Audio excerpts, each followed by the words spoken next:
Olá, boa noite. Bem-vindos a mais um programa Resumo do Dia, aqui no seu canal Causa Operária TV. Nesta quarta-feira, dia 17 de março de 2021, está entrando no ar o nosso programa de número 704, e que tem como temas fundamentais, obviamente, a continuidade do colapso, né, do buraco sem fundo em que a direita golpista meteu o país, com o país hoje tendo o dia com o maior número de casos confirmados, né, mais de 90 mil casos confirmados nas últimas 24 horas. E no meio de tudo isso, o líder do governo na Câmara dos Deputados, ele disse que a situação é confortável, né? Mostrando aí o desdém, o pouco caso da direita golpista, que faz pouco caso do sofrimento do povo e que finge que está combatendo a pandemia, continua a fazer isso nos estados, em todo o país. Bom, um outro destaque do nosso programa de hoje, Lula em entrevista a órgãos internacionais dizendo: se for convidado, aceito ser o candidato da esquerda em 2022. Então nós vamos falar aqui, né? Você já pode até começar aqui a mandar o seu convite para o Lula, que nós vamos tratar desse tema, né? Nós vamos tratar do problema de que a esquerda precisa imediatamente, é urgente, se manifestar, né? E convidar o companheiro Lula a assumir essa tarefa importante, não para o Lula, né? Mas para todo o país, fundamental para todo o país, que é a candidatura presidencial de Luiz Inácio Lula da Silva como um fator de mobilização.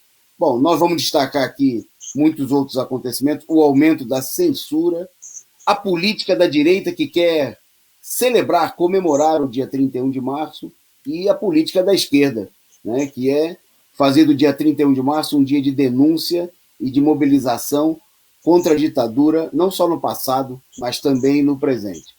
Tem muito mais assunto, nós vamos falar aqui, vamos mostrar os dados, os últimos dados do colapso no país, o governo perdoando dívidas de mais de 1 bilhão e 400 milhões, e não é do povo, é das igrejas, né, aprovado hoje na Câmara dos Deputados.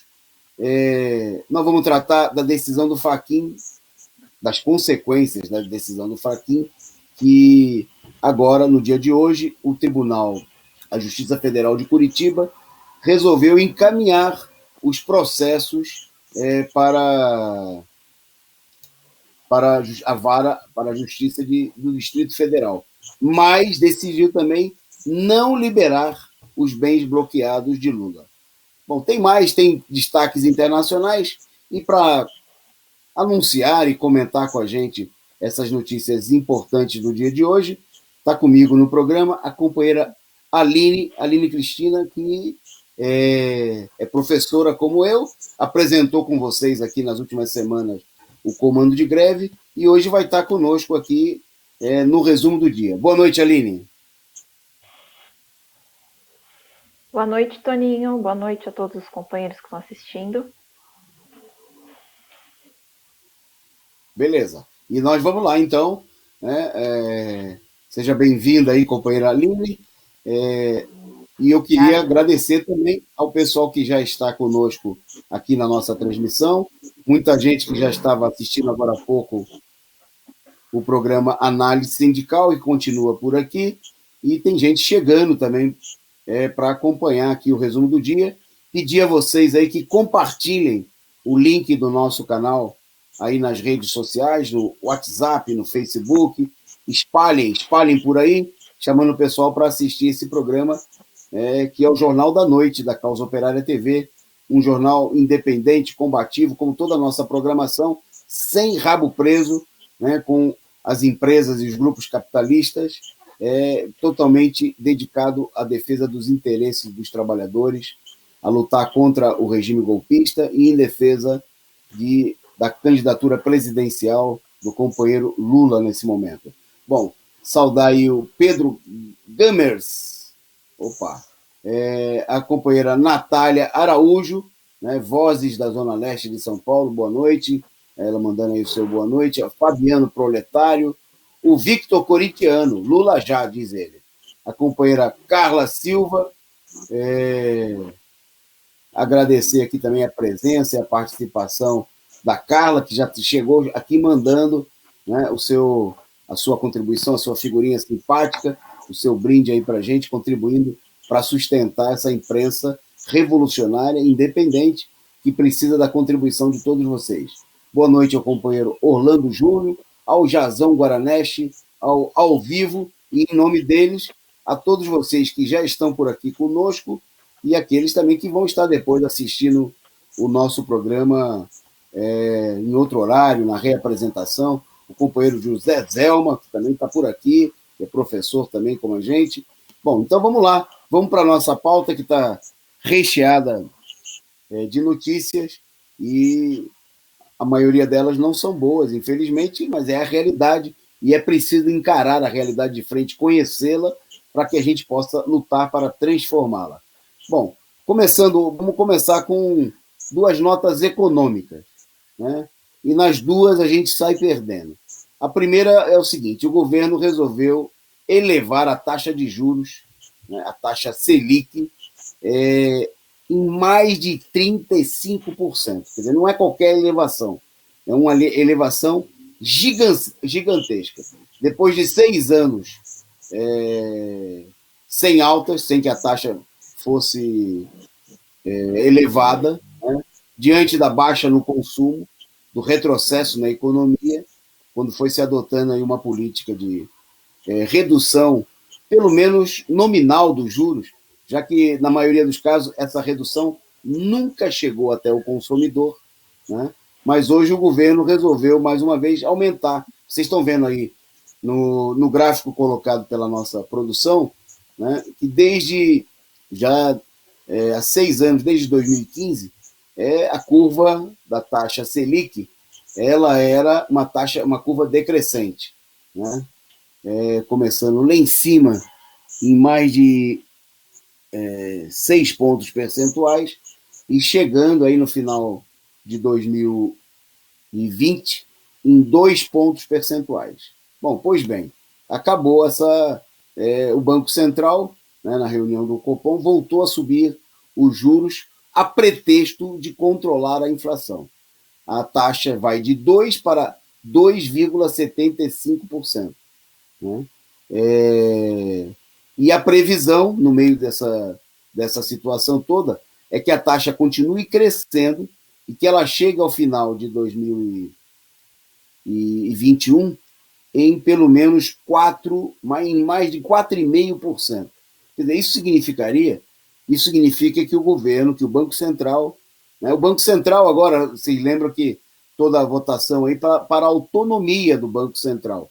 E o Banco Central resolveu adotar a política, e o Banco Central, controlado pelos banqueiros, né, tem uma previsão de elevação da taxa para 4,5%. Isso significaria uma elevação de 125% no ano. Quer dizer, não é pouca coisa, um aumento das taxas. Né? É importante destacar que essa taxa da Selic, ela não chega até a população, né? Quem dera a gente pagasse aí taxa no cartão de crédito, no cheque especial, uma taxa de 2,5%.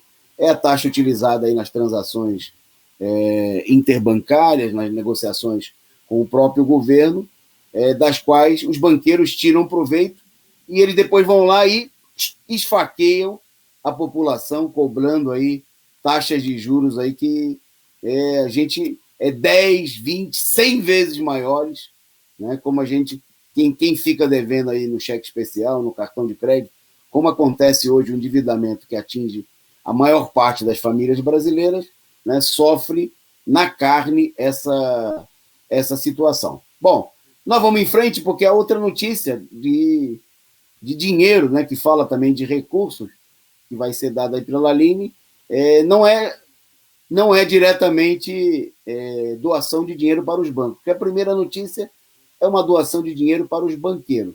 Mas tem um outro setor aí que está sendo beneficiado por uma decisão do governo e da Câmara, do Congresso, da Câmara dos Deputados. Quem é que está ganhando dinheiro aí, Aline? Vai lá.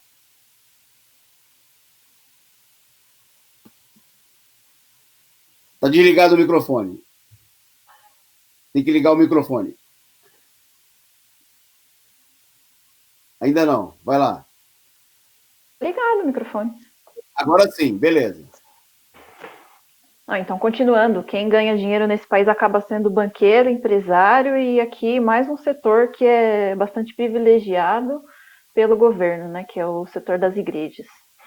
Então, a Câmara de Deputados mais o governo aprovaram aí o perdão das dívidas das igrejas. Amanhã vai ser votada essa proposta no Senado. Se passar amanhã, ela fica realmente aprovada. Então, como é que funcionaria, né? As igrejas brasileiras, elas já têm, até certo ponto, uma isenção constitucional de impostos, né? Elas não são obrigadas a pagar um determinado número de impostos, mas elas pagam o imposto referente ao lucro líquido, que é o imposto mínimo. Só que elas sempre acabam fugindo desse pagamento de impostos através de burlar a Receita Federal, né? Então, se essa lei passar amanhã, for aprovada no Senado, então eles estão perdoados todas as dívidas tributárias, de fiscalizações e multas. Então, eles ficam totalmente isentos. O benefício que já é arbitrário que eles tinham pela Constituição brasileira, ele fica ampliado, né? E aí se estima que nos próximos 4 anos o valor que eles deixam de pagar para o Estado brasileiro é 1,4 bilhões, gira em torno de 1,4 bilhões. E aí você avaliando um país como o Brasil, que está numa crise sem fim, numa pandemia, retração econômica, o governo liberar esse dinheiro para as igrejas acaba sendo um absurdo, né? A gente escuta aí toda uma choradeira por conta do dinheiro liberado para auxílio emergencial, para educação, para saúde, e ele libera uma dívida desse nível, né? Desse valor aqui que serviria para muitas outras coisas, né? Então, aqui é mais aí, uma Aline. das notícias dos absurdos, né? Do governo Bolsonaro. É isso aí. É isso aí. O pessoal no chat pedindo aí para o Bolsonaro perdoar também as nossa dívida com os bancos, nossa dívida com a Casa Bahia, né? Mas, infelizmente, como mostrou a charge, aí só funciona. Vocês estão vendo aí o Bolsonaro ao lado de chefes religiosos, né? É a política criminosa de tirar da população. Recentemente, a gente viu aí nos últimos dias, toda uma discussão em torno do auxílio emergencial e o governo alegando que não tem recursos. Mas, e não é só, infelizmente, não é só as igrejas. Né? Igrejas, latifundiários, bancos, grandes empresas são constantemente, né, grandes negócios perdoados das suas dívidas e só quem paga a conta, né, e quem toma no lombo é a classe trabalhadora.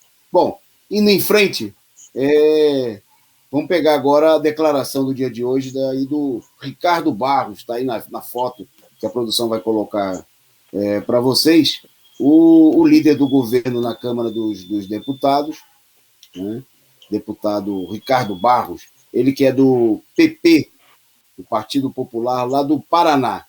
Ele, numa entrevista hoje pela manhã à Globo News, né, ele comentando a situação lá da troca que está se processando aí de ministros, e poucas horas depois do Brasil registrar, né, um recorde de mais de 2.800, segundo os dados do governo, né, eram 2.841 mortos, né, nas últimas 24 horas, no dia anterior, não no dia de hoje, no dia de ontem, né, em meio a essa situação, o Ricardo Barros saiu com a seguinte declaração que eu vou ler para vocês.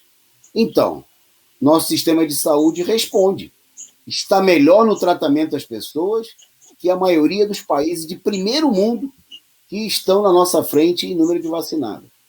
Mas o Brasil é o quinto do mundo em número de vacinados.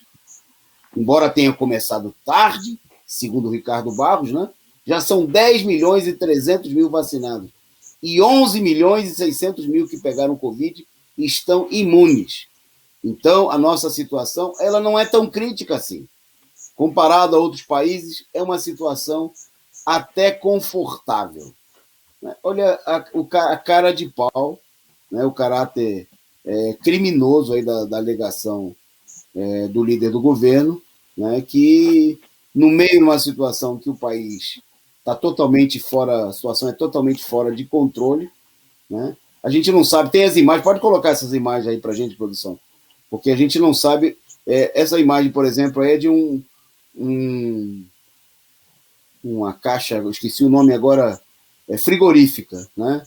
Um stand, um container, isso, um container frigorífico para armazenar corpos, né? Corpos que já estão sendo amontoados. Está aí o trabalho incessante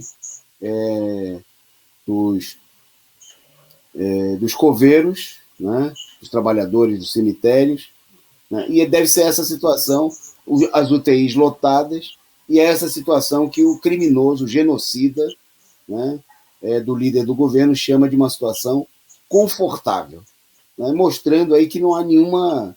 Quer dizer,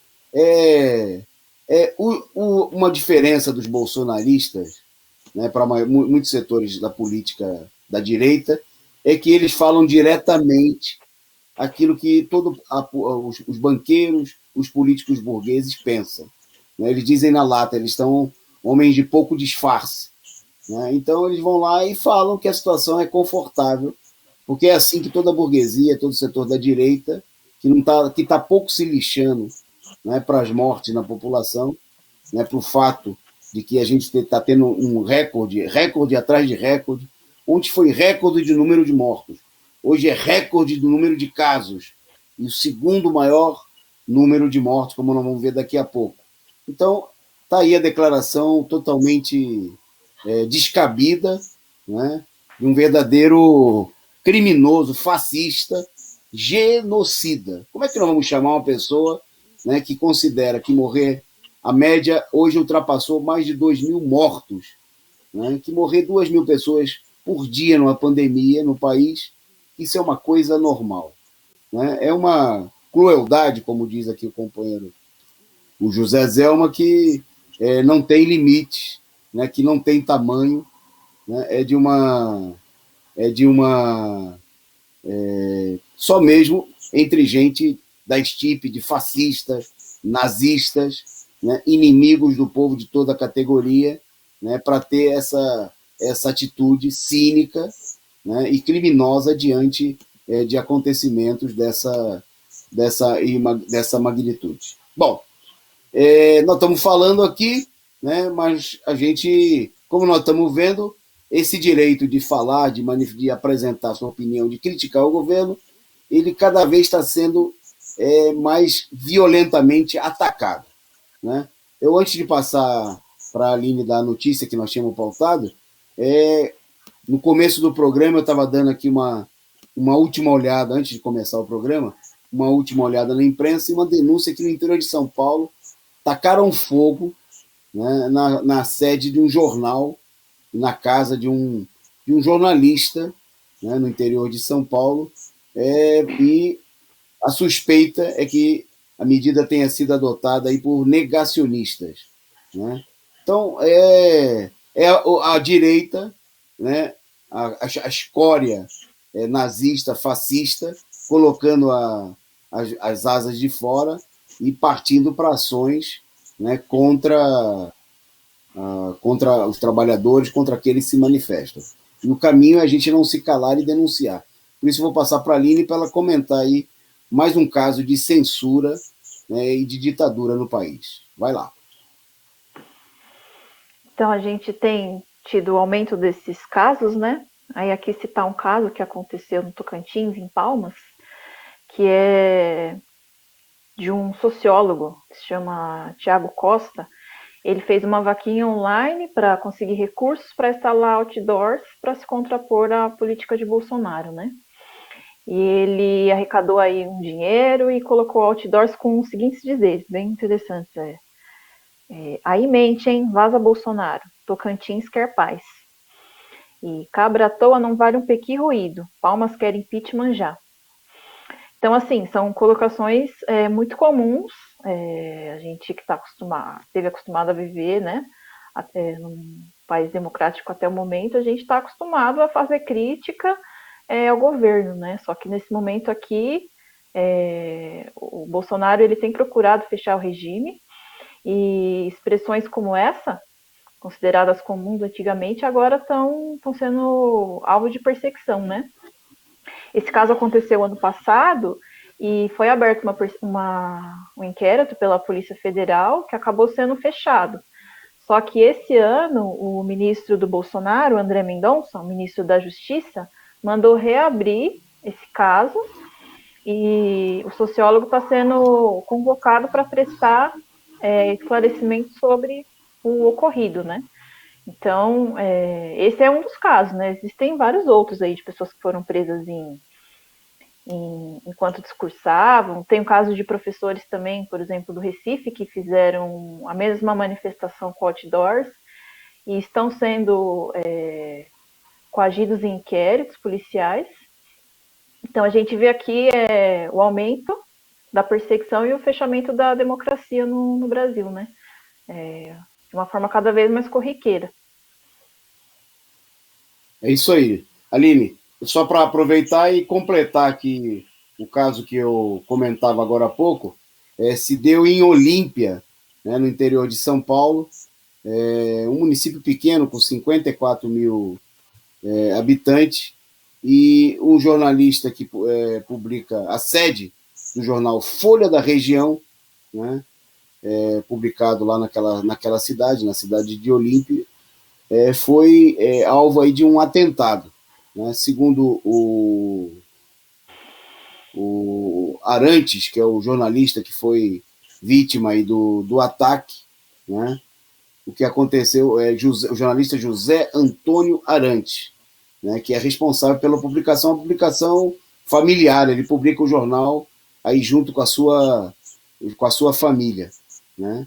E ele relatou que de madrugada, por volta de 4h30 da manhã, ele ouviu um latido forte, desesperado dos cachorros, e quando viu a fumaça, uma fumaça sufocante, já chegava no interior do quarto onde ele dormia. Um jornal pequeno, e a sede do jornal na própria casa do Arantes, jornalista aí da Folha da Região, lá de Olímpia. Né? E as suspeitas, né, segundo ele, ele está há 40 anos na profissão, nunca tinha ocorrido nada nem parecido, né? E ele se viu aí nos últimos dias aí, ele expressou posicionamentos públicos contra o que ele chamou de negacionistas genocidas, né? E aí veio aí esse tipo de retaliação de gente covarde, criminosa, né, de gente que age diretamente aí. Então, a direita, né, os fascistas aí, os cachorros fascistas, adotando medidas para atacar de maneira covarde, né, a liberdade de expressão em geral, né, como no caso que a da Aline, que destacou aí lá do interior do país, e agora no caso do interior de São Paulo, né? A situação totalmente fora de controle. Bom, toda essa situação, digamos aí, essa radicalização, essa aparente radicalização da esquerda, da direita, né, se dá no momento em que o país está à beira de não só está num colapso total, né, como esse colapso ameaça colocar o país num clima de revolta geral e até de uma explosão social, né, porque o país vive o que a própria Fiocruz, né, caracterizou como sendo a maior, né, a situação, a maior colapso sanitário e hospitalar da história do país. Né? Os dados mostram aí que o colapso é geral. Né? O estudo feito pela Fundação Oswaldo Cruz, divulgado ontem, mostrou o seguinte, que ontem a taxa de ocupação das UTIs estava acima de 80% em 24 dos estados brasileiros. que tem um mapa aí, se a produção conseguir liberar para a gente, mostrando aí esse mesmo. O país, né, tudo isso aí que está em vermelho, né, é acima de 80% de ocupação das UTIs. Vocês veem aí que tem 2 pontos em amarelo, né, em relação aos estados. Também está em vermelho aí o Distrito Federal, mas o que está em amarelo é lá em cima, lá o Amapá, e embaixo o Rio de Janeiro, que a gente deveria levantar a maior suspeita dessa informação. Merece tanta credibilidade como nota de R$ 2, né?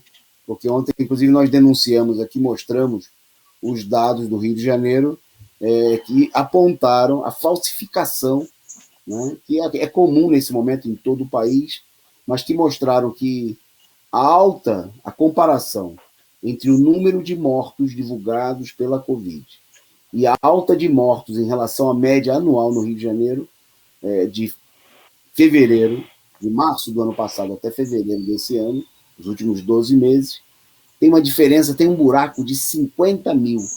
Né? 50 mil, a média, aumentou o número de mortes. No entanto, o número de mortes divulgadas pela Covid nesse período não chegavam, né, até o momento do levantamento, até o final de fevereiro, não chegavam a 30 mil. Né? Então, como vem demonstrando em vários estudos, a diferença é de mais de 50% entre aquilo que é divulgado e aquilo que é realidade. Bom, e agora o Rio de Janeiro está dizendo que a taxa de ocupação no Rio não chegou no limite. No entanto, eu tenho certeza, né, que a população, quem mora no Rio, e tem gente morrendo aí, esperando aí na fila dos hospitais, esperando por vaga nas UTIs, essa situação aí, com certeza, nem de longe corresponde à realidade, assim como provavelmente esses 80% aí, em vários estados do país, também é uma propaganda, é uma situação enganosa, porque infelizmente os dados são ainda piores. Né? O país numa situação de colapso total, e eu queria falar para vocês também sobre os dados da vacinação, né? Porque a vacinação, como a gente até citou agora há pouco aí na fala do deputado Ricardo de Barros, né, o líder do governo, bom, 5% apenas da população receberam a primeira dose, né, que não garante imunização nenhuma. E eu vou dar um exemplo aqui, né, de agora a pouco, acho que tem até a foto dele aí, o cantor Aguinaldo Timóteo, né, foi internado com Covid, tem a imagem dele aí. Né, ele que teve várias incursões aí na política, chegou a se eleger deputado federal na década de 80, pelo PDT no Rio de Janeiro, depois foi vereador eleito em São Paulo, né, no partido do Maluf, e mais recentemente, eu não sei se ele chegou a se filiar, ele se declarou aí apoiador do Lula, né, e disse que ia se filiar ao PT, não sei se isso de fato chegou a acontecer. Então, mas o ex-deputado e cantor Aguinaldo Timóteo, ele tomou a primeira dose da vacina, né, e pegou Covid no intervalo entre a primeira e a segunda dose. Quer dizer, não dá nem para dizer que o fato de que cerca de 5% da população tenham tomado a vacina seja garantia de qualquer coisa, nem para os que foram vacinados. Né? Sequer e o caso do Aguinaldo Timóteo, tem vários outros casos. A gente teve recentemente o caso da primeira mulher vacinada lá na Bahia, né, que também contraiu o Covid. Quer dizer, deve ter aí, inclusive, muitos e muitos casos. Obviamente que a imprensa esconde, por exemplo, esse dado do Aguinaldo Timóteo, por exemplo, de que ele foi vacinado já com a primeira dose, aparece aí nas entrelinhas. Né? O fato é que o Brasil tem 10.713.000 vacinados com a primeira dose, né? Dá 5,06%, 5%. Né? Isso é uma quantia ínfima, e a gente sabe também. Bom, só um outro dado importante é o seguinte: o deputado, aí, o líder do governo, disse que a situação do Brasil é tranquila, e que o país estaria entre os países, aí, o que é totalmente falso. Só para a gente ter uma ideia, com os dados reais é o seguinte: o Brasil está na 50ª posição entre o percentual da população, no que diz respeito ao percentual da população vacinada. Né? Só para a gente ter uma ideia, nos primeiros lugares estariam aí as Ilhas Seychelles, 63% da população vacinada, Israel, com 59%, Reino Unido, com 37%, Chile, com 26%, Bahrein, com 22%, e Estados Unidos, com 21%, são os 6 primeiros. Né? Com 5%, o Brasil aí está na posição de número 50. E aí tem que, obviamente que o Brasil figura aí, apesar do retrocesso promovido pelos golpistas, seria supostamente, nesse momento, a 12ª economia do mundo no que diz respeito ao PIB. Né? Mostrando que, obviamente, como a gente tem destacado, não é um problema simplesmente, não é um problema econômico, é um problema político, da vontade política dos governos responsável por essa matança. A gente vê, inclusive, nós vamos falar daqui a pouco dos dados aqui de São Paulo, que evidenciam bastante essa situação. Antes de eu passar para a Aline para comentar os dados aí de São Paulo, eu queria convidar vocês que estão nos assistindo aí a contribuírem aqui com o nosso canal. Né? Se você ainda não é membro do canal, você pode clicar aqui no retângulozinho abaixo da tela, aqui no YouTube, e tornar-se membro. E aí você estabelece aí um valor, uma contribuição mensal. Né? Pode ser pequena, pode ser do tamanho aí que você puder contribuir regularmente. E independente de ser membro ou não, você pode contribuir aqui, dar a sua contribuição instantânea, imediata. Né? Você saca e imediatamente, como fez agora o companheiro ao vivo, né? Mandar aqui o seu superchat, ou a sua figurinha, o seu sticker, e contribuir. Essa contribuição é muito importante, né? Porque ela ajuda a gente a manter aqui o nosso canal. Mandar um abraço aqui para muita gente, chegou aqui muita gente depois que a gente começou aqui, né? Muitos comentários, o pessoal participando ativamente. Um abraço ao companheiro, justamente Reflexão Sempre, que o ao vivo aí que contribuiu conosco. Bom, e a todos vocês que continuam por aí, o Daniel Santana, né? Compartilhem o nosso link e, se você puder, contribua, dê a sua contribuição, que ela é importante para sustentar esse canal combativo, independente, revolucionário. Bom, vou passar para a Aline para ela falar aí da situação, porque tem uma enorme campanha na televisão de que os governos estão propiciando, aí, estão estabelecendo uma situação de controle mais rígido da circulação. E eu queria que a Aline falasse um pouco aí do resultado desse suposto isolamento. Aumentou muito o isolamento em São Paulo, Aline?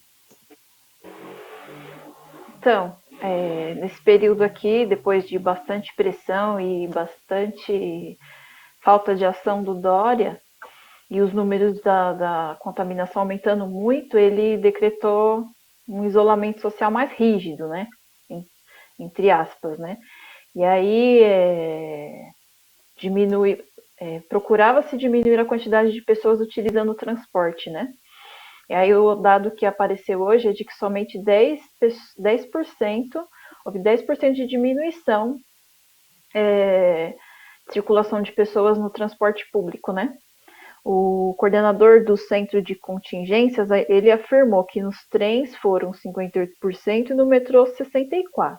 Porém, a gente viu aí, circulando na internet, até mesmo nos meios da mídia burguesa, vários vídeos de pessoas denunciando a situação da lotação do metrô, dos trens, né? Quando ele decretou essa questão da necessidade de diminuir a quantidade de pessoas no transporte, ele não contou que, na verdade, quem utiliza o transporte são as pessoas mais pobres, né? Que não tem a menor chance de fazer lockdown, distanciamento, não tem chance não tem condições de deixar de trabalhar. Na verdade, quem faz o distanciamento social acaba sendo a classe média e as classes altas, né? Então, esse lockdown, que na verdade não é da coisa nenhuma, que o Dória decretou, ele excluiu toda a população pobre. que está totalmente exposta ao vírus, principalmente nos transportes, né? Você vê os trens, os metrôs, trólebus, qualquer meio de transporte público em São Paulo, você consegue comprovar aí a ineficácia e o crime que tem acontecido em São Paulo por parte do governo, né? De abandono e de descaso. Eu queria completar aí mais alguns dados de São Paulo e daqui a pouco eu devolvo para a Aline para ela falar dos dados gerais do país, justamente do recorde que está sendo batido hoje, né? Bom, em São Paulo, a gente falava ontem aí de cerca de 50 mortos, né? Aguardando vagas na UTI. Hoje, os números oficiais já são ao menos 90 pessoas morrendo à espera de uma vaga nas UTIs. Né? A gente falava agora há pouco que o problema não é um problema econômico, simplesmente, é um problema de falta de vontade política, obviamente. Né? Que São Paulo é o estado mais rico do país, né? É a terra da relativa prosperidade, pelo menos para a burguesia, né? Paulista, para aqueles que aqui vivem às custas da exploração da classe operária. Já há mortes em fila de espera em pelo menos 25 cidades do interior e da região metropolitana. A maioria é de idosos, mas também há jovens entre os mortos. Né? 90 pacientes, pelo menos, mortos na fila de espera, isso aqui no estado de São Paulo. Bom, um outro dado muito grave e importante é que São Paulo já tem mais de 10 mil leitos de UTI ocupados. Isso de um total de 11.300, né, o que mostra essa situação de gravidade da situação. Bom, no meio disso tudo, São Paulo está registrando uma média de 421 mortes por dia, isso é a média, né? Porque, infelizmente, nas últimas 24 horas, o Estado passou, mais uma vez, de 600 mortos, 617 mortos em 24 horas. Né? Quer dizer, e com esse total, São Paulo passou de 65.500 mortes, né, ao longo de toda a pandemia, né, uma situação que denuncia aí a enorme gravidade de toda a situação. Bom, eu acho que deu uma caidinha na linha, eu vou seguindo por aqui. Ah, voltou, tá aí a imagem da Aline.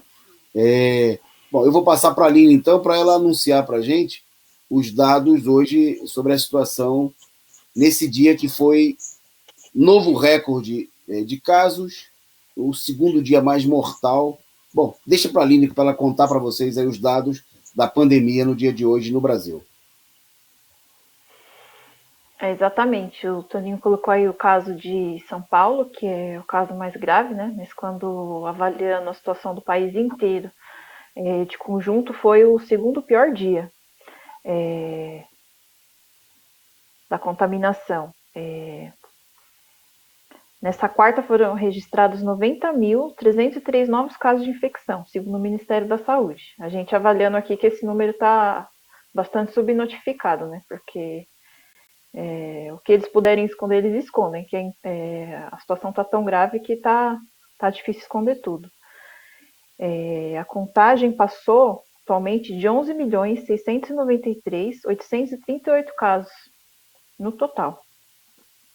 Essa marca de hoje, ela superou os 87 mil casos registrados em 7 de janeiro, que foi o máximo registrado até então. Então, a marca maior foi 7 de janeiro e o dia de hoje.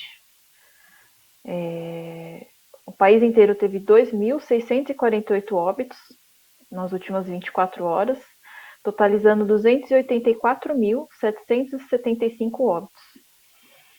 Esse é o resultado da política genocida dos governos brasileiros.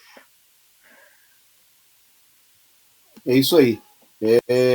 Mais uma vez destacando aí, vocês viram, às vezes a gente mesmo aqui pode ter alguma contradição dos números, mas não é por um erro simplesmente nosso, é que segue a política aí, o Ministério da Saúde divulga o número à tarde, as secretarias de saúde, junto com a imprensa golpista, o consórcio da imprensa golpista, do PIG, divulga um outro número à noite.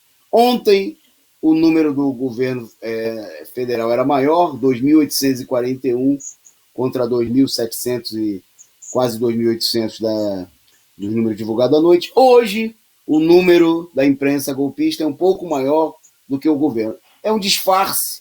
Na realidade, com isso, eles apresentam sempre números muito próximos para um convalidar o outro, né, nessa farsa, nessa encenação, nessa tentativa de enganar o povo brasileiro. Bom, no meio de toda essa situação, né, desse genocídio, no momento em que o país é presidido, tem na presidência e na vice-presidência 2 militares, e tem no ministério o maior número de ministros militares de toda a sua história, nem na ditadura militar tinha tanto ministro militar assim, né? A direita, né, mostra aí, começa a se preparar para comemorar o golpe militar de 1º de abril de 1964. Né?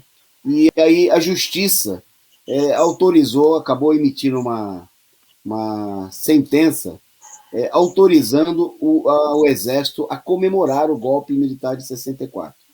Né? Eu queria chamar a atenção para o fato que essa sentença, esse despacho, né, foram 4-1 no Tribunal Regional Federal da 5ª Região, que se posicionou nesse sentido. Né? Mas eu queria chamar a atenção que o judiciário foi provocado por uma deputada da esquerda, né? O que mostra o quanto a esquerda está confusa, perdeu a cabeça, né? E está procurando fazer aí do judiciário golpista, imperial, um fórum de decisão sobre a vida da sociedade. Vou contar para vocês o que aconteceu. Né? Bom, a deputada federal Natália Bonavides, né? Ela foi... ela entrou com um pedido no judiciário, né, reclamando, fazendo aí uma reclamação contra o fato de que uma ação para que o Ministério da Defesa retirasse do seu site um conteúdo alusivo e comemorativo do dia 31 de março. Né? Aí o que aconteceu? A juíza da 5ª Vara Federal do Rio Grande do Norte, na época, determinou a retirada da publicação do site do Ministério da Defesa e declarou na sua decisão que o que havia sido postado, né, no site do Ministério da Defesa era nitidamente incompatível com os valores democráticos incertos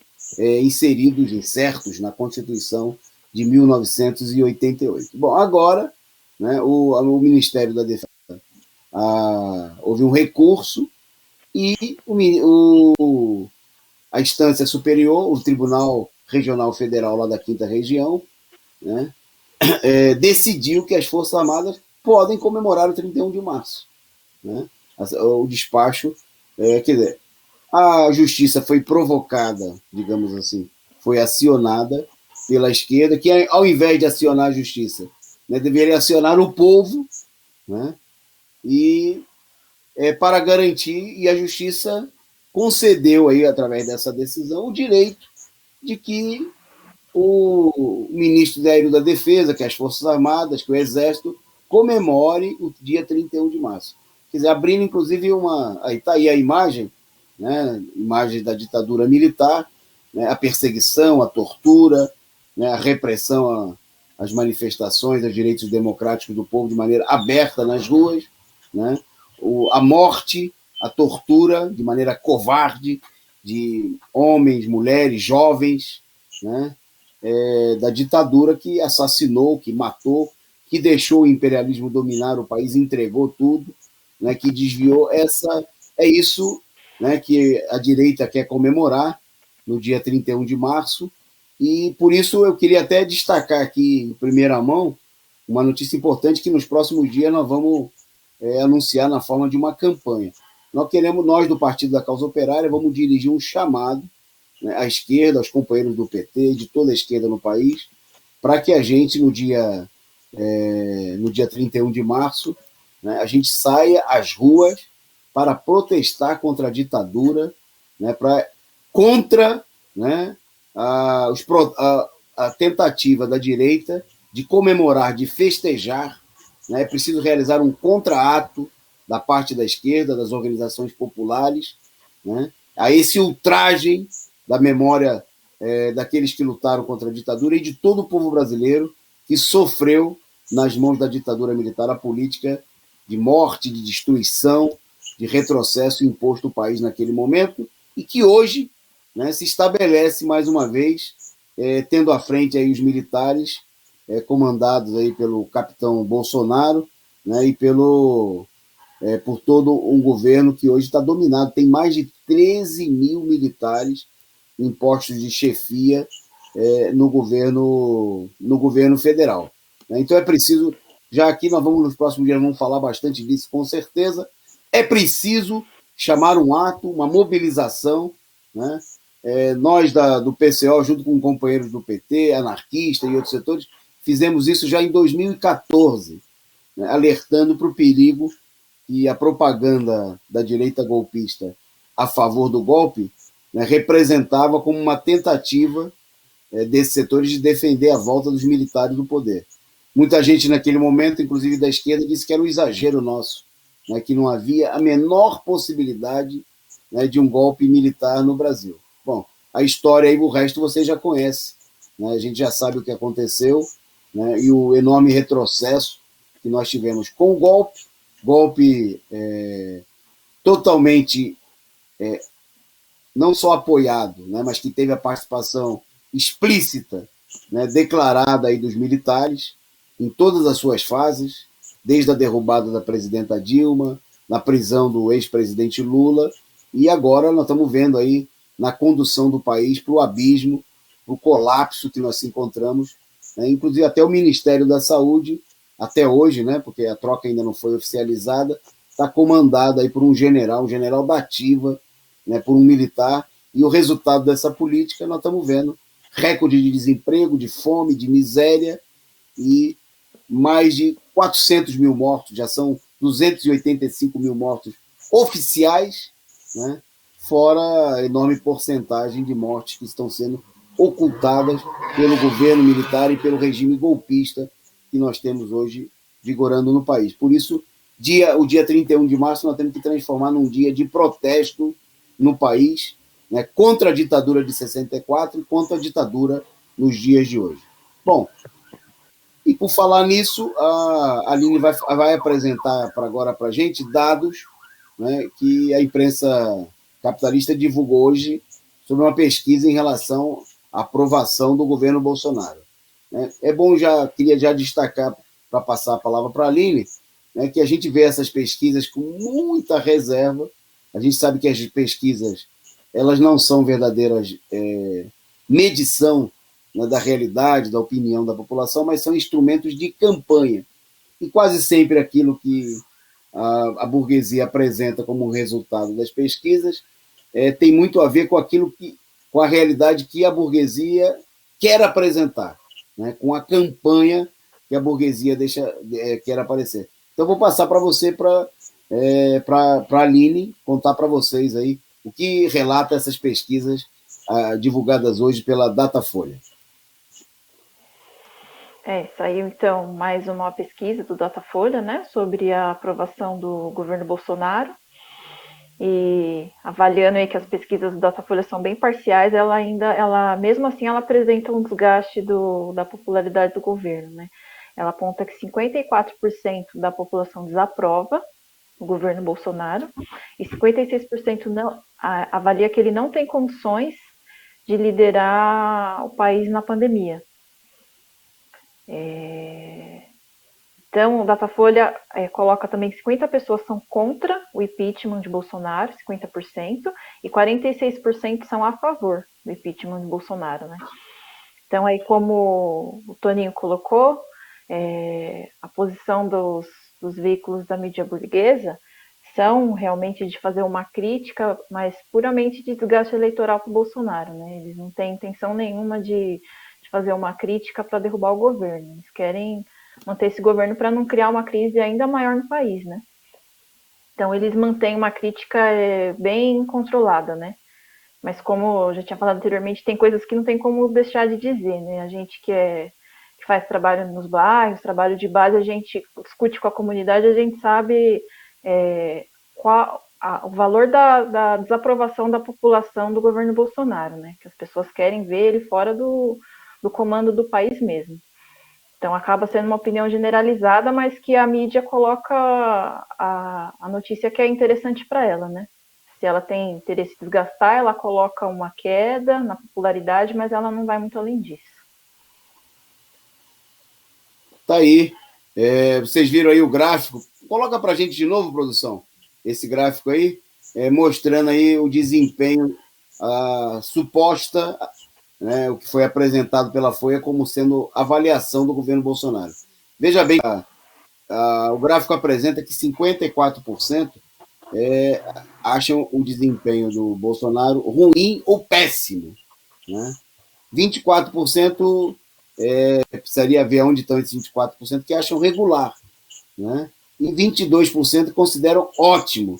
Deve ser esses 22% aí, deve ser os proprietários de fábricas de caixão, empresários do setor de vacina, de equipamentos aí que estão sendo usados na pandemia, banqueiros, e sabe lá. Obviamente que não existe esse percentual, né, na população aí de 46% que não achariam que a atuação do governo na pandemia é um desastre, né, não só do governo Bolsonaro, mas de toda a direita no país.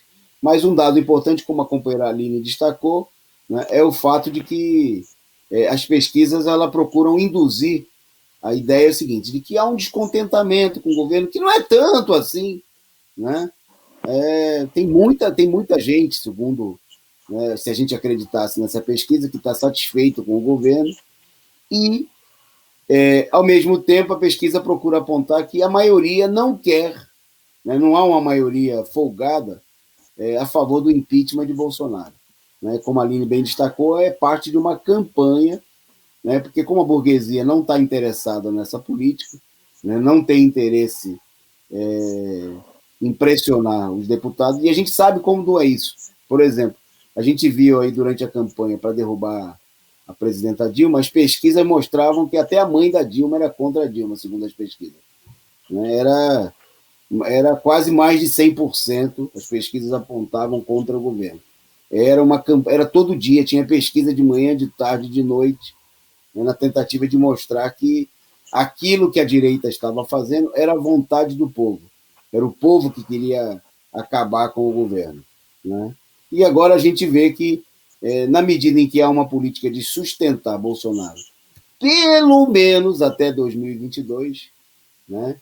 E quem sabe até, se for necessário, se não houver outra, se a burguesia não conseguir emplacar um outro candidato contra a esquerda, apoiar o próprio Bolsonaro sobre a base de um acordo em 2022, então as pesquisas elas são comedidas para dizer o seguinte, tem bastante gente descontente, quem sabe se o governo melhora, né? Ou faz isso e faz aquilo para a gente poder falar um pouquinho de bem do governo e dizer que ele melhorou, né? Apresentar pesquisas falsas, dizendo que o governo melhorou, né? Mas ainda não há uma maioria folgada e que pressione, por exemplo, o Congresso Nacional a aprovação do impeachment. Né? Então, os deputados estão certos, né, de nem colocar em discussão esse tema, porque não há, né, um posicionamento favorável, mesmo morrendo 3 mil pessoas por dia, mesmo o país inteiro estando num colapso. Né? Seria a ideia de que o povo brasileiro ele é masoquista, ele gosta de sofrer. Né? Ou ele está em dúvida, ou ele até está gostando do sofrimento. Obviamente que isso aí nem de longe corresponde à realidade, é pura manipulação da imprensa golpista. Bom, antes de anunciar a próxima notícia, saudar aqui a participação de muita gente aqui conosco, chegando aqui junto. Se você gostou aí, dá o like, né? A companheira Clenilza aqui saudando aí a presença da Aline aí na apresentação do resumo do dia. Agradecer pelo superchat a companheira Maria Ângela Abducci, muito obrigado, e a companheira Marina Madeira, que renovou, né, a sua inscrição aí como membro do canal, né? Bom, lembrar a todos vocês, se você pode se tornar membro do canal, né, mas você também, se você ainda não é inscrito aqui na Causa Operária TV, faça a sua inscrição. A inscrição é grátis, é só você apertar aqui embaixo da telinha, pertinho do sininho, né, e se inscrever aí. Você não paga nada para isso, ajuda a divulgar o nosso canal, que já tem mais de 90 mil inscritos. Né? Ontem nós apresentamos aí os números comparando, né, para a gente ver a importância dessa enorme audiência da Causa Operária TV. A gente fazia a comparação com o canal de TV, por exemplo, no YouTube do Partido dos Trabalhadores, que tem quase 180 mil inscritos. Né? Então você ajuda a gente aí, se inscreva também, divulgue o nosso canal, e se você pode fazer também como a Marina Madeira e tornar-se membro, e como muita gente que está por aqui, o Raul Santos, né, a Vera Araújo, todo mundo que está de verdinho aqui no chat, é porque são membros do nosso canal, contribuem aí regularmente para sustentar essa imprensa combativa, revolucionária, independente, sem rabo preso com a burguesia e dependendo aí justamente da sua contribuição. Obrigado aí a presença e a participação da Ana Matos, que também é membro aqui do nosso canal, e ela convidando vocês, todo mundo aí. Quem ainda não curtiu, curte com o programa ao vivo. Legal, obrigado, Ana. O Orígenes Ongmonk, pedindo, e aí, pessoal, convida o Lula para ser candidato. Bom, então vamos falar do Lula, né, já que o Orígenes provocou, e tem mais gente falando por aqui, é um tema central do nosso dia de hoje também. O HP está dizendo o seguinte, que ele também renovou a inscrição dele, e não falaram nada, estão às 3 da madrugada de ontem. Então, estou falando aqui, valeu HP Street, eu acho que é Street. Obrigado aí por você colaborar e participar aí como membro do nosso canal, e ele que renovou aí às 3 da madrugada, né, porque aqui o canal é 24 horas por dia, então é bom aí a lembrança do HP para você saber que se você tiver insônia, né, se você vai dormir mais tarde, pode ficar por aqui e acompanhar os nossos programas, os cursos, os programas culturais, né, a nossa programação diversificada, que o canal é 24 horas no ar. Bom, vamos falar agora, antes da gente falar do problema da eleição presidencial, mas já tem a ver diretamente com isso, obviamente, hoje um encaminhamento, né, uma movimentação em relação aos processos do Lula. Mais ou menos como estava previsto aí pela decisão adotada pelo ministro Edson Fachin na semana passada, no 8 de março, né, quando ele decidiu declarar não a suspensão, né, mas ele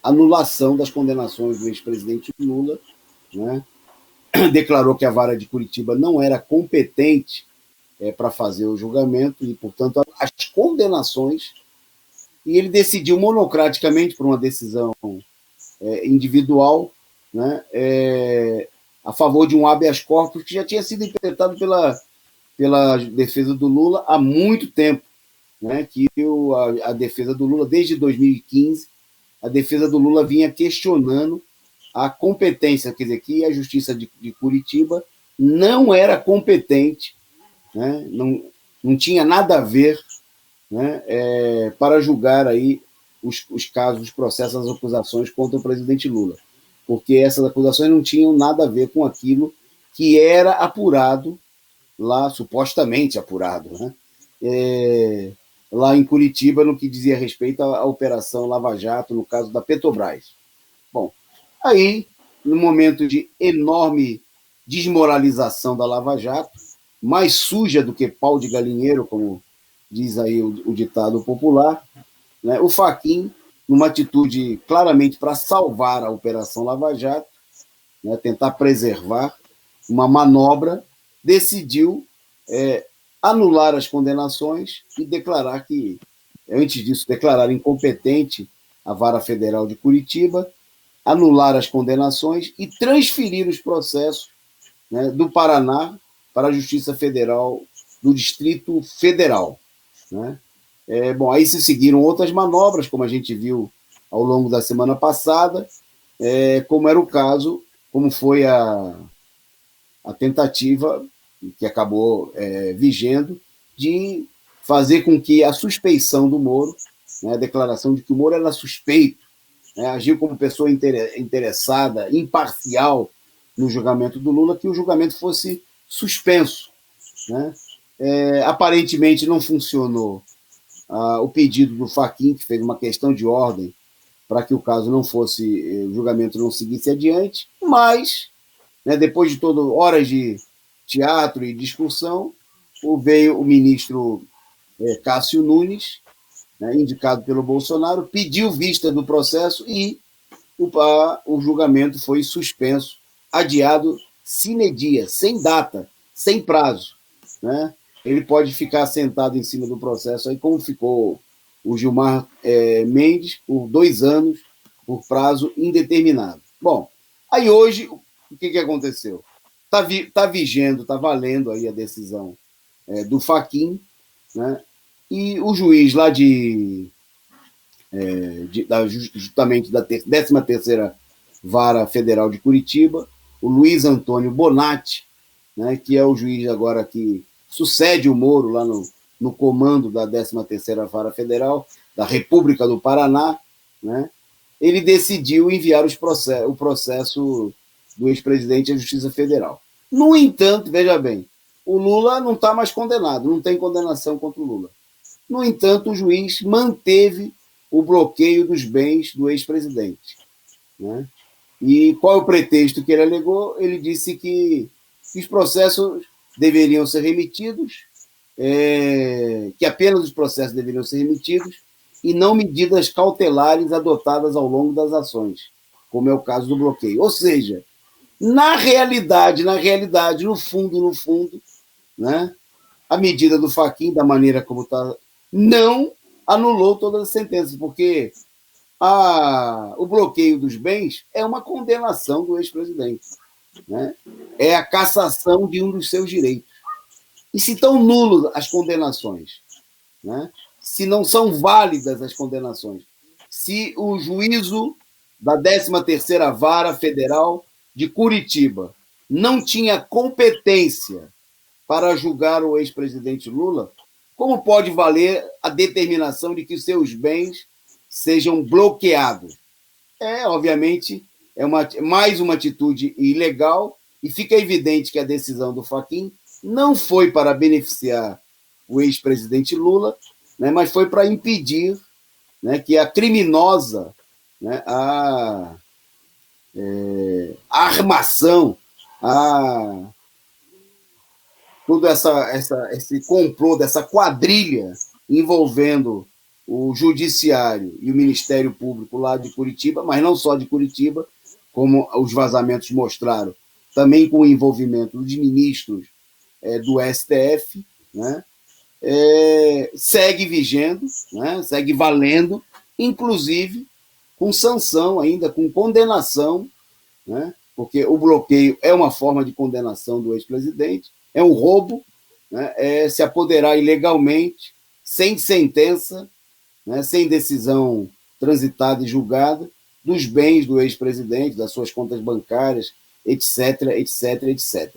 Sem que nenhuma condenação, é bom que se diga, nesse momento não existe condenação nenhuma do ex-presidente Lula. Ele é ficha limpa, mas os seus bens seguem bloqueados aí, né, nessa armação. A defesa do Lula anunciou que vai se manifestar aí sobre o caso, né?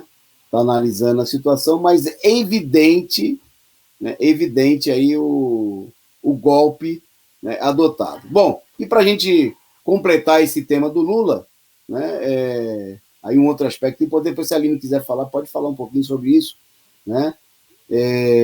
Mas eu queria destacar que o Lula né, em entrevista à TV até uma TV norte-americana, né, no dia de hoje, ele concedeu entrevista para falando sobre várias coisas, a crise da vacinação, a crise política no país. A entrevista concedida foi à CNN, né, americana. Bom, e ele disse o seguinte: bom, ele falou várias coisas, ele procurou defender os interesses do país, pedindo inclusive que o governo norte-americano ceda parte dos estoques de vacina que não vão ser usados nos Estados Unidos para os países mais pobres que não podem pagar, né? Ele pediu, não falou não só para o Brasil, né, mas para outros países pobres que não podem pagar, né? E ele fez aí a defesa dessa posição, né? Ele defendeu também que sejam adotadas medidas por parte dos países para discutir o problema da vacina em todo o mundo. Procurou agir, como sempre fez o Lula, aí como um estadista preocupado com a situação. Bom, ao se referir aí ao problema das eleições, né, Lula não escondeu o jogo, né? Ele disse o seguinte: se quando chegar o momento de disputar as eleições, o meu partido e os outros partidos aliados entenderem que eu posso ser o candidato, e se eu estiver bem de saúde, com a energia que eu tenho hoje, eu não negarei o convite. Né? Foi a afirmação do ex-presidente Lula. Então eu queria. Vamos começar aqui, gente, uma campanha, tá certo? Eu conto com a ajuda de vocês aqui no site, né? Vamos dar prosseguimento à campanha que nós já estamos fazendo nas ruas. Vou pedir para a Aline falar um pouco, inclusive, disso aí, das atividades de rua que nós estamos fazendo. A nossa posição do PSOL é clara, é pública, né? Nós já expressamos em nota endereçada aos demais partidos políticos, que é o seguinte: nós convidamos, né, o presidente Lula, mas mais do que convidar o Lula, que já se mostrou disposto, nós convidamos a toda a esquerda, ao PT, aos demais partidos da esquerda, que querem ficar do lado dos trabalhadores. Nós convidamos as organizações do Movimento de Luta dos Trabalhadores, a CUT, ao MST, a Central de Movimentos Populares, aos sindicatos. Vamos aprovar já, né, o chamado, não só o convite ao Lula, que o Lula se colocou mais de uma vez à disposição, né, a imediatamente lançar a campanha por Lula presidente. Né? E essa campanha, no momento que nós nos encontramos, é uma questão fundamental, né, para mobilizar em favor das reivindicações dos trabalhadores. Não é simplesmente para defender, é importante também, queria destacar, para defender os direitos políticos do Lula, que, como nós estamos vendo, estão ameaçados, continuam ameaçados pelo judiciário golpista, pelos militares que estão ameaçando com golpe, né, que estão fazendo aí operações de treinamento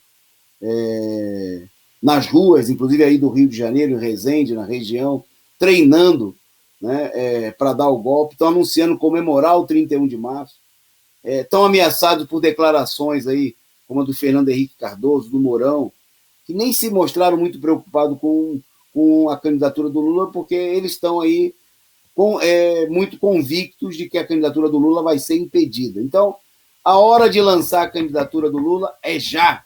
A campanha começa já nesse momento. Né? O companheiro Lula fala, quando chegar o momento de disputar as eleições. A disputa já está colocada. Né? A gente não gostaria que fosse assim, mas a realidade é essa. Né? E o presidente Lula sabe disso. Ele que já foi candidato em outras oportunidades, e uma candidatura presidencial não nasce da noite para o dia, não pode ser ainda mais uma candidatura de verdade, para disputar e para ganhar, com a possibilidade de ganhar da esquerda, de mobilizar milhões de pessoas, né, como é a candidatura do ex-presidente Lula. Então, é hora, né, de sair às ruas, de mobilizar, de fazer mutirões nos bairros, né, de tomar a iniciativa. Não é isso aí, Aline? Sair às ruas para defender a candidatura do Lula?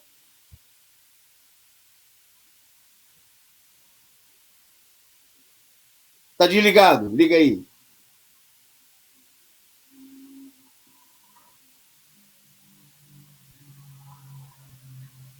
Tá ouvindo? Agora sim. Então, a respeito de todas essas manobras aí da burguesia, né, a gente vê o Fachin tentando estancar a sangria da Lava Jato e criando um problema para outra ala da burguesia, que é o Lula com possibilidade de se eleger, né? Só que nesse mesmo momento a gente vê essa outra ala correndo para impedir que o Lula se candidate, que ele tenha os direitos políticos de volta, né? Tentando reverter a situação. Então, a única forma de garantir esses direitos dele é com as pessoas na rua, né? Em grandes mobilizações. A gente, pelo lado do PCO, a gente vai já está, né? Promovendo mutirões pela candidatura de Lula em vários locais. No domingo agora a gente vai fazer na Paulista e em várias cidades da Grande São Paulo. ABC, Diadema, Santo André, Mauá. Para estar impulsionando aí. Estamos convidando todo mundo para ir junto. Porque só assim ele vai ter, dependendo só do judiciário, não vai acontecer nada. Só com o povo na rua ele vai conseguir os direitos novamente. É isso aí. Vamos ouvir o chamado da Aline, formar comitês, milhares de comitês em todo o país e sair às ruas com os companheiros do PCO, do PT, independentes, de toda a esquerda, aqueles que querem impulsionar uma alternativa de verdade, de luta dos trabalhadores, né? E nós vamos estar aí juntos defendendo aí Lula presidente por um governo dos trabalhadores. Bom, vou devolver para a Aline para ela anunciar a última dela, falar aí do... Hoje teve protesto aí aqui no Brasil, né? Foi falado aqui no programa Análise Sindical, que acontece todas as quartas, né, a partir das 19 horas, teve protesto dos trabalhadores motoristas de aplicativo, que estão se sentindo aí lesados, garfados, né, pelos grandes monopólios, tipo Uber, 99, que eles fazem promoção, mas quem paga o desconto sai do trabalhador. Né? É cumprimentar com chapéu alheio. Né? Eu convido você para almoçar, mas na hora H, depois, na hora da conta, a conta fica para você pagar, né? Você que está nos assistindo. Então, é a política desses grandes grupos que transferem, né, os custos, a maioria dos custos dos trabalhadores, e eles ficam aí só com os lucros. Bom, aí tem um exemplo importante aí dos trabalhadores de Uber, porque uma luta fundamental deles tem que ser pela conquista dos seus direitos. Nós falamos aqui na semana passada do caso da Espanha, onde o Ministério do Trabalho concedeu o direitos trabalhistas para os trabalhadores da Uber. Bom, e aí parece que tem... a Aline vai falar para vocês de um outro país onde esses direitos também foram aprovados. Vai lá, Aline. Então, no Reino Unido, a Suprema Corte concedeu também, né, para os trabalhadores do Uber, direitos como salário mínimo, férias e uma reserva para aposentadoria, né, mantida pela empresa. Essa empresa, como essas que o Toninho citou de aplicativo, elas têm o hábito de chamar as pessoas de autônomos, de colaboradores, nunca trata como trabalhador, né? Eles agregaram uma parcela muito grande da classe trabalhadora que perdeu o emprego, né? E da forma mais abusiva possível, sem nenhum direito. A pessoa ela trabalha num regime muito, muito exploratório, né? Então, esse direito aqui foi concedido pela Suprema Corte do Reino Unido, ele está valendo a partir de hoje, para 70 mil motoristas de Uber no Reino Unido. A Uber com certeza vai recorrer, ela está até tentando se utilizar de um mecanismo, né, de pagar o salário mínimo só pelas horas trabalhadas, não pelo tempo que o motorista não está dirigindo. Mas mesmo assim a gente avalia aqui que é possível ampliar esses direitos, né? E acaba também se tornando um exemplo para os trabalhadores do mundo inteiro, né? Que exigir os direitos mínimos tem que ser uma regra em todos os países, né? Porque trabalhar em regime de escravidão, como o Uber 99 tem promovido, é abusivo, né? Contra os trabalhadores. Ok. Bom, nós estamos caminhando para o final. Antes de destacar um tema falar de um outro país aqui, eu queria apresentar aqui dados né, da situação da Covid no mundo, né? E hoje, um dado importante dessa situação é que nas últimas 24 horas, segundo a Universidade Johns Hopkins, dos Estados Unidos, foram registrados 9.997 mortes em decorrência da Covid em todo o mundo. Isso foi o dado de fechamento de ontem, né? Coisa, praticamente 10 mil. Só para a gente ter uma ideia, quer dizer, o Brasil ontem registrou aí 2.841, ou segundo a Johns Hopkins, 2.600, desculpe. Desse total, o Brasil, com seus 2.800, quer dizer, teve aí mais de 28% dos casos de mortes em todo o mundo, né?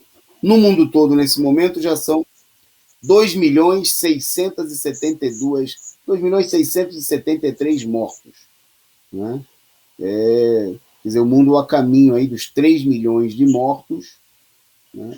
Os Estados Unidos seguem liderando o ranking, né, com mais de 537 mil mortos, mas o Brasil, nesses últimos dias, vem liderando, né, com um país que vem tendo aí praticamente quase 30%, quer dizer, de cada 10 mortos no mundo hoje, um morto é do Brasil. Bom, uma última nota internacional, destacando aqui uma nota que eu vi agora há pouco, de um país africano, na Tanzânia. O presidente da Tanzânia, né, tinha 61 anos, ele que se situava entre os direitistas que negam a existência da pandemia, né?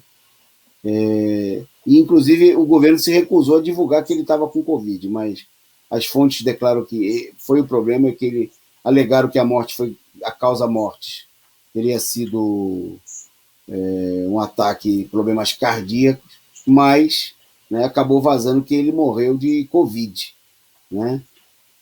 Mostrando aí que, quer dizer, não adianta mostrar aí, quer dizer, toda essa...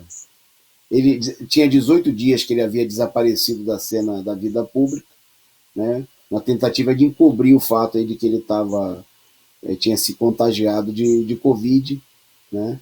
E ele se destacou na África, né, por defender lá naquele continente a posição que o Bolsonaro defende aqui no Brasil, né? Ou que pelo menos procurava defender, que era da inexistência da pandemia, que a pandemia era uma armação, era uma gripezinha e coisas do tipo, né? O presidente aí da Tanzânia, o John Mago... Opa, me engasguei aqui no nome, porque a minha tela correu. O John Magufuli, né? Ele se destacou por essas posições aí da direita conservadora em todo o mundo, negacionista, né? Obviamente, os negacionistas, esses direitistas, não são os únicos responsáveis por essa situação, porque os civilizados, os científicos, né, como Dória e tantos outros, né, também nos países imperialistas, estão levando à morte aí centenas de milhares, milhões de pessoas. É uma operação conjunta do grande capital, o grande responsável, né, por essa situação de retrocesso e de morte, né, que não é a pandemia, né, uma vez que a pandemia ela é uma situação, num certo sentido, normal pela situação de devastação das condições de vida, da devastação da rede de saúde pública, né, para a situação de fragilidade, de quebra das imunidades da população, que o capitalismo vem impondo, né, com um retrocesso da situação. Pois bem, é justamente essa política criminosa, né, de defender os interesses dos bancos, de privatizar e destruir tudo, né, de submeter tudo única e exclusivamente aos interesses dos lucros dos grandes capitalistas, a verdadeira causa-morte aí de milhões de pessoas, né? Mas a pandemia, nesse momento, é a forma pela qual os capitalistas vêm levando adiante essa política de morte, de destruição em todo o mundo, e ele era aí o presidente da Tanzânia, um dos representantes da ala direitista dessa política, da ala mais da extrema-direita, né? Embora essa política tenha muitos defensores e praticantes, alguns até que não dizem defender essa política, mas que a colocam em prática, como a gente vê no Brasil, em todo mundo. Bom, nós vamos terminando por aqui, né? Vocês aí, se vocês gostaram, se vocês não gostaram, vocês mandam só um comentário para a gente ficar sabendo que vocês não gostaram. Mandem, bem-vinda. Hoje aí a participação, a estreia aqui no programa da companheira Aline, que vai voltar aí nas próximas semanas para participar conosco, com certeza, né? Aline, eu queria agradecer e eu vou passar para você mandar o seu boa noite aí para o pessoal encerrar o nosso programa. Bom, obrigada pelo convite, né? Tá participando aqui. Quarta que vem, tô de volta. Boa noite para você, Toninho. Boa noite para todo mundo que assistiu a gente hoje. Beleza, gente. Amanhã, 8h30, tem mais resumo do dia. Um abraço, boa noite. Obrigado aí à produção. Hoje sobre o comando do companheiro Gabriel, um anjo que conduziu aí as nossas imagens. Um abraço.